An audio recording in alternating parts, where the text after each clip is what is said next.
नमस्कार. आज श्रेष्ठ साहित्यिक विल्यम शेक्सपियर याचा जन्म आणि मृत्यू दिन आहे आणि हा दिवस UN इंग्लिश डे म्हणून साजरा केला जातो. त्यानिमित्त एक इंग्लिश कविता. कवितेचं नाव आहे डिअर लाईफ आणि हा काव्य प्रकार आहे रिमक्वी, एक फ्रेंच काव्य प्रकार आहे.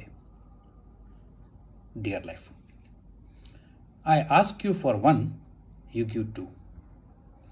I ask you for one, you give two, be it elation or a blow. Of plenty, never few. How to handle? I have no clue. How to handle?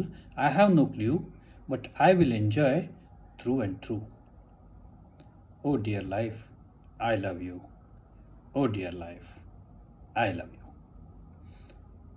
अशा आणखीन कविता वाचायच्या असतील तर माझा ब्लॉग dhanagrajbole.blogspot.com आणि माझं यूट्यूब चॅनल @dhanagraj_bole याला नक्की व्हिजिट करा. धन्यवाद.